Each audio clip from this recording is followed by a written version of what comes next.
अगर आपने इस माँ की बात नहीं सुनी है तो इनकी बात सुननी बहुत ज़रूरी है। हम सब बेटे हैं और हमें किसी न किसी तरीके से समझ में आता है कि माँ के प्यार से बड़ा कुछ नहीं हो सकता है और माँ का जो त्याग होता है उससे बड़ा कुछ नहीं हो सकता है। पर ये माँ है, ये वो माँ है, उसने एक ऐसे बेटे को जन्म दिया जिसने देश के लिए 2 जुलाई 2023 को सियाचिन ग्लेशियर में अपनी जान दे दी। हम बात कर रहे हैं कैप्टन अंशुमान सिंह की माँ की। 3 दिन पहले कैप्टन अंशुमान को मरणोपरांत कीर्ति चक्र से सम्मानित किया गया। जब वो कीर्ति चक्र उनको दिया गया तो उनकी माँ मंजू सिंह और उनकी पत्नी स्मृति सिंह वो कीर्ति चक्र लेने गई थीं और वो तस्वीरें हम सब ने देखा। हम सब लोगों की आंखों में आंसू आ गया। एक युवा स्मृति सिंह, जिस उम्र में आजकल के बच्चे इंस्टाग्राम रील्स बना रहे हैं या ज़िंदगी को आजकल के कहते नहीं ज़िंदगी को जीते हैं, उस उम्र में वो विधवा हो गई और उसके पति ने, हमारे कैप्टन अंशुमान सिंह ने देश के लिए जान दे दी। उसी कैप्टन अंशुमान की माँ मंजू सिंह ने राहुल गांधी से मुलाकात की है रायबरेली में। ये परिवार देवरिया उत्तर प्रदेश का रहने वाला है। मंजू सिंह ने राहुल गांधी से मुलाकात की, उनके पति रवि सिंह भी उनके साथ थे। अब मंजू सिंह की ये बात सुनिए जिसमें वो कह रही हैं कि एक देश में 2 तरह की सेना नहीं हो सकती। अग्निवीर को ख़त्म किया जाए, अग्निवीर योजना को ख़त्म किया जाए। क्या शहीद की माँ की बात ये सुनी जाएगी? और ये तो ऑफिसर, इनका बेटा ऑफिसर था, वो अग्निवीर भी नहीं था।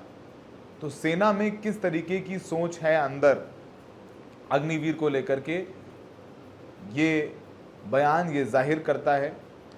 राहुल गांधी जब राष्ट्रपति भवन में मिले थे मंजू सिंह से तो उन्होंने मंजू सिंह का नंबर लिया और उन्होंने कहा कि वो मंजू सिंह से मिलना चाहेंगे। मंजू सिंह अपने परिवार के साथ लखनऊ में रहती हैं और जब राहुल गांधी मंगलवार को पहुंचे रायबरेली अपने संसदीय क्षेत्र में तो उनके परिवार से राहुल गांधी मिले। लगभग 40 मिनट तक राहुल गांधी की मंजू सिंह और उनके पति रवि सिंह से बातचीत हुई। क्या बातचीत हुई और उनकी मां का ये बयान आप सुनिए, उसके बाद हम आगे कुछ और बातों के बारे में आपको बताएंगे, अवगत कराएंगे। सुनिए कि मंजू सिंह क्या कह रही हैं। माँ का जो राइट बनता है, वो जो फौज का रूल है, जो फौज में रूल है वही हो रहा है, कोई अलग नहीं है। किसी के साथ कोई 2 तरह का नहीं है, पर यह है कि आगे रूल कुछ और हो जाए जो माँ बाप खाली रहते हैं। आपको लगता है ये अग्निवीर जो योजना है वो सही है? बिल्कुल नहीं है। मैं उस पर भी डिस्कस करके आई हूँ कि मुझे क्योंकि मैं हस्बैंड फ़ौज से ही रिटायर हुए हैं, बेटा भी फ़ौज में ही गया था, तो उस पर भी मैं चर्चा की हूँ कि ऐसे फ़ौज में ना हो कि 4 साल और उनको पेंशन ना, जो भी फैसिलिटी है इक्वल होना चाहिए। मैं इस पे भी डिस्कस करने आई थी। मुझे मौका मिला तो फ़ौज के लिए मैं बहुत कुछ चाहती हूँ कि उम्मीद है कि साहब अगर उस ओहदे पे बैठेंगे आगे या विपक्ष में भी बैठे हैं तो मुझे पॉजिटिव मिला कि वो कुछ करेंगे। आपने अभी राजनाथ सिंह का जिक्र कर रही थी। वहाँ भी मैं मिली, वहाँ भी पॉजिटिव मिला कि करेंगे और कर रहे हैं। वो तो 1 साल से कर ही रहे हैं क्योंकि 19 जुलाई 2023 को मेरे बेटा शहीद हुए थे, तब से उन्होंने ही कर रहा है। जहाँ भी हम जाते हैं तो हमें वो मिलता है, जो भी हम चाहते हैं वो एकदम ये नहीं कि डिनाई हो जाता है, वो होता है। अभी भी जो भी हम किए हैं वो दे रहे हैं, चाहे योगी जी या राजनाथ जी, पॉजिटिव ही मिलता है। मंजू जी, एक सवाल ये पूछना था कि आज राहुल जी से मिलने की वजह, मतलब आप लोग चाहती थी या राहुल जी चाहते थे? मैं इमोशनली थी वहाँ। मैं सोची राष्ट्रपति भवन में, तो मैं उनसे बोली मैं आपसे मिलना चाहती हूँ, क्योंकि उनका जब भी मैं स्पीच देखती हूँ सदन में, मैं बहुत सदन ये सब फॉलो करती हूँ न्यूज में, तो मुझे मन कर रहा था कि अगर सामने है तो मैं थोड़ा बात करूँ। और तो उन्होंने सीधा बोला अभी तो टाइम नहीं है, पर आप नंबर दे दो। तो उस दिन से मुझे बार बार कॉल हुआ, क्योंकि मैं थोड़ा और भी कहीं गई थी तो हमें बुलाया गया, और ये रिस्पेक्ट सर आंखों पे। आपने सुना मंजू सिंह क्या कह रहे हैं? मंजू सिंह कह रही हैं कि फौज में जो फौजी होता है उसको बहुत मजबूत बनना होता है और मजबूत बनने में कई साल लगते हैं। फौजी मजबूत बनने की राह में होता है, लेकिन वो 4 साल की नौकरी में कितना मजबूत बन पाएगा। इसलिए इस योजना को बंद कर देना चाहिए।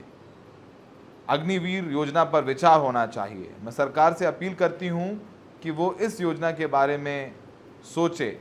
सरकार को राहुल गांधी की बात सुननी चाहिए। वैसे अमूमन अगर आप अग्निवीर योजना के बारे में बात कर लें तो आप पर सोशल मीडिया पर यह लांछन लगा दिया जाता है कि आप सेना के खिलाफ हैं। सबसे पहले तो ये समझना होगा कि अग्निवीर योजना के खिलाफ बोलना सेना के खिलाफ बोलना नहीं है। अग्निवीर योजना सेना के लिए ठीक नहीं है। इस बात को हम नहीं कह रहे हैं, शहीद की माँ बोल रही हैं, शहीद के परिवार वाले बोल रहे हैं, तमाम रिटायर्ड अधिकारी बोल रहे हैं, तमाम नेता बोल रहे हैं, विपक्ष बोल रहा है। लेकिन क्योंकि प्रधानमंत्री नरेंद्र मोदी ने निर्णय ले लिया कि बहुत ज़रूरी है अग्निवीर योजना, यानी कॉन्ट्रैक्ट पर सेना में भर्ती होगी, कॉन्ट्रैक्ट पर सैनिक भर्ती होंगे, इस बात को लेकर के आप समझिए कि इस समय इस बार लोकसभा में भी कितना हंगामा हो गया जब राहुल गांधी ने कहा कि इस योजना के तहत जिस अग्निवीर शहीद के परिवार से वो मिले थे उनके परिवार को पैसा नहीं मिला। इस पर रक्षा मंत्री राजनाथ सिंह ने बोला नहीं, पैसा मिला है, और उसको लेकर के आप जानते कितनी कंट्रोवर्सी हुई। उस शहीद के परिवार को 1 करोड़ रुपए मिला। इस बात पर सेना ने भी अपना बयान जारी किया, जिसके बाद परिवार ने कहा कि 1 करोड़ रुपए ले लें उनसे, लेकिन उनका बेटा वापस कर दें। शहीद के परिवार ने कहा कि उनको 1 करोड़ रुपए नहीं चाहिए, सरकार 1 करोड़ रुपए ले ले वापस और अग्निवीर योजना को खत्म कर दे। हर तरफ से आवाज़ आ रही है, हर तरफ से आवाज़ आ रही है। तो क्या इस शहीद की माँ जो अग्निवीर स्कीम पर सवाल उठा रही है, कह रही तो ख़त्म किया जाए, क्या इनको भी देशद्रोही करार दिया जाएगा? क्या इनको भी कहा जाएगा कि ये सेना के खिलाफ बोल रही हैं? इस देश में कौन देशद्रोही है और ये सर्टिफिकेट कौन दे रहा है, ये भी जानना समझना बहुत ज़रूरी है।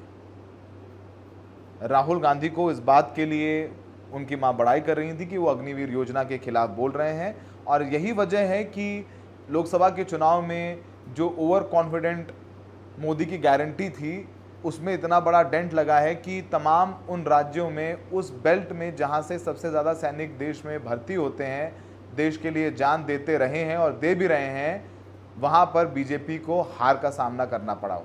चाहे वो उत्तर प्रदेश हो, और राजस्थान में भी शेखावटी बेल्ट जहां से सबसे ज़्यादा सैनिक भर्ती होते हैं, वहां पर भी बीजेपी का प्रदर्शन बहुत अच्छा नहीं रहा। हरियाणा में बीजेपी जहां 10 की 10 सीटें जीती थी, वहां पर 5 सीटों पर आ गई, और बहुत सारी सीटों पर हार जीत का मार्जिन बहुत कम रहा है।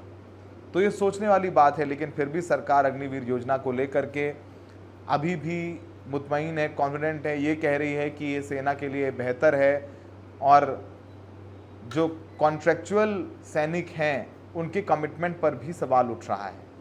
अग्निवीर योजना को लेकर के तमाम एक्सपर्ट्स, पूर्व रिटायर्ड अधिकारी, और यहाँ तक कि उस वक्त सेना के प्रमुख रहे, उन्होंने भी सवाल उठाया। उन्होंने भी अपनी किताब में लिखा है कि उनसे चर्चा नहीं की गई थी कि अग्निवीर योजना लाई जा रही है। इस बात को लेकर के सोशल मीडिया पर फिर से एक बार चर्चा शुरू हो गई है कि शहीद की माँ की ये बात कितनी ज़रूरी है, उस माँ की बात सुनना कितना महत्वपूर्ण है जिसने अपने जवान बेटे को देश के लिए न्यौछावर कर दिया। वो उनकी पत्नी स्मृति सिंह जो ये कीर्ति चक्र लेने गई, और वो उनका वो चेहरा देख करके हर हिंदुस्तानी की आंखों में आंसू आ गया। यंग स्मृति सिंह और अंशुमान कैसे उनसे पहले बार कॉलेज में मिले, और पहली बार मिलने के बाद उनको मोहब्बत हो गई, और फिर अंशुमान ने अपनी पढ़ाई करी, फिर वो स्मृति के पास गए। एक बहुत खूबसूरत लव स्टोरी है, और ये तमाम अफसाने हैं उन शहीदों की जिन्होंने अपने देश के लिए जान न्यौछावर की है, और सम्मान ज़रूर मिला है, कीर्ति चक्र मिला है, वो कैप्टन थे आर्मी में, लेकिन अग्निवीर जवानों को वो सम्मान नहीं मिल रहा है। मंजू सिंह को जीवन पर्यंत उनकी पत्नी जो हैं शहीद अंशुमान सिंह की पत्नी स्मृति सिंह को ताउम्र पेंशन मिलेगी, लेकिन अग्निवीर शहीद के पत्नी को, परिवार वालों को पेंशन नहीं मिलेगी। स्मृति सिंह, मंजू सिंह और उनके परिवार को ताउम्र सरकार से मुफ्त मेडिकल फैसिलिटीज़ मिलेंगी, लेकिन अग्निवीर के शहीद जवान को वो मुफ्त मेडिकल फैसिलिटीज़ नहीं मिलेंगी। कैंटीन सुविधा मिलेगी, लेकिन अग्निवीर शहीद को कैंटीन सुविधा नहीं मिलेगी। भले ही वो एक मुश्त पैसा मिलता हो, करोड़ों रुपए मिले, इंश्योरेंस का पैसा मिले, लेकिन वो पैसा पेंशन से बहुत पीछे है। जब सैनिक भर्ती होता है तो ये सोच कर भर्ती होता है कि अगर देश के लिए लड़ते लड़ते वो अपनी जान न्यौछावर कर देगा तो सेना, देश उसके परिवार का भरण पोषण करेगा, ताउम्र उनका ध्यान रखेगा। लेकिन अग्निवीर योजना में ताउम्र ध्यान रखने वाली बात नहीं है। शायद यही वजह है कि एक सैनिक का दर्द उसका परिवार समझ सकता है। शायद यही वजह है कि मंजू सिंह खुल कर के एक बात बोल रही हैं। फिर से एक बार सुना देते हैं कि राहुल गांधी से मिलने के बाद उन्होंने क्या कुछ कहा। से हैं और मंच से तो वो बोलते ही रहते हैं शहीदों के लिए, फौज के लिए, लेकिन परिवार से जब उन्होंने बात की तो क्या प्रतिक्रिया की राहुल जी? जैसे एक भाई बात करते हैं, एक माँ से बेटा बात करता है ना, वैसे बात किए हैं। इसलिए मैं और भी इमोशनल हुई थी। लग ही नहीं रहा था कि इतने बड़े पर्सन से मैं मिलने आई हूँ। नहीं, फौज को लेकर के उनके मन में क्या होता है ये? फौज के लिए अग्निवीर की बहुत बात करते हैं। हाँ, अग्निवीर के लिए वो बोल रहे हैं एकदम 100%। वो अगर वो विपक्ष में भी हैं तब भी वो तो आवाज़ उठा ही रहे हैं। अगर पक्ष में आएंगे तो वो कुछ न कुछ करेंगे और बेहतर करेंगे, जो कि थोड़ा डाउन है फौज का। तो फौज को लेकर के हाँ, उनके मन में क्या है? वो ज़्यादा फौज का ही बात डिस्कस किए, क्योंकि वो फौज के ज़्यादा फॉलो कर रहे हैं। मैम, आपके कितने बच्चे हैं? मेरे 3 बच्चे, और जो बड़े बेटे थे अंशुमान ये सिंह, सबसे बड़े। जी, अभी दोनों बच्चे पढ़ रहे हैं। बेटी है वो BDS कर रही हैं और बेटा MA कर रहे हैं, अभी फर्स्ट ईयर है। आपका नाम क्या है? मंजू सिंह। बनता है वो जो फौज का रूल है, जो फौज में रूल है वही हो रहा है, कोई अलग नहीं है। किसी के साथ कोई दो तरह का नहीं है, पर यह है कि आगे रूल कुछ और हो जाए जो माँ बाप खा लेते हैं। आपको लगता है ये अग्निवीर जो योजना है वो सही बिल्कुल है? नहीं है। मैं उस पर भी डिस्कस करके आई हूँ कि मुझे क्योंकि मैं हस्बैंड फ़ौज से ही रिटायर हुए हैं, बेटा भी फ़ौज में ही गया था, तो उस पर भी मैं चर्चा की हूँ कि ऐसे फ़ौज में ना हो कि 4 साल और उनको पेंशन ना, जो भी फैसिलिटी है इक्वल होना चाहिए। मैं इस पे भी डिस्कस करने आई थी। मुझे मौका मिला तो फ़ौज के लिए मैं बहुत कुछ चाहती हूँ कि उम्मीद है कि साहब अगर उस ओहदे पे बैठेंगे आगे या विपक्ष में भी बैठे हैं तो मुझे पॉजिटिव मिला कि वो कुछ करेंगे। आपने अभी राजनाथ सिंह का जिक्र कर रही थी। वहाँ भी मैं मिली, वहाँ भी पॉजिटिव मिला कि करेंगे और कर रहे हैं। वो तो 1 साल से कर ही रहे हैं, क्योंकि 19 जुलाई 2023 को मेरे बेटा शहीद हुए थे, तब से उन्होंने ही कर रहा है। जहाँ भी हम जाते हैं तो हमें वो मिलता है, जो भी हम चाहते हैं वो एकदम ये नहीं कि डिनाई हो जाता है, वो होता है। अभी भी जो भी हम किए हैं वो दे रहे हैं, चाहे योगी जी या राजनाथ जी, पॉजिटिव ही मिलता है। मंजू जी, एक सवाल ये पूछना था कि आज राहुल जी से मिलने की वजह मतलब आप लोग चाहती थी या राहुल जी चाहते थे? मैं इमोशनली थी वहाँ। मैं सोची राष्ट्रपति भवन में, तो मैं उनसे बोली मैं आपसे मिलना चाहती हूँ, क्योंकि उनका जब भी मैं स्पीच देखती हूँ सदन में, मैं बहुत सदन ये सब फॉलो करती हूँ न्यूज में, तो मुझे मन कर रहा था कि अगर सामने है तो मैं थोड़ा बात करूँ। और तो उन्होंने सीधा बोला अभी तो टाइम नहीं है, पर आप नंबर दे दो। तो उस दिन से मुझे बार बार कॉल हुआ, क्योंकि मैं थोड़ा और भी कहीं गई थी, तो हमें बुलाया गया और ये रिस्पेक्ट सर आँखों पे।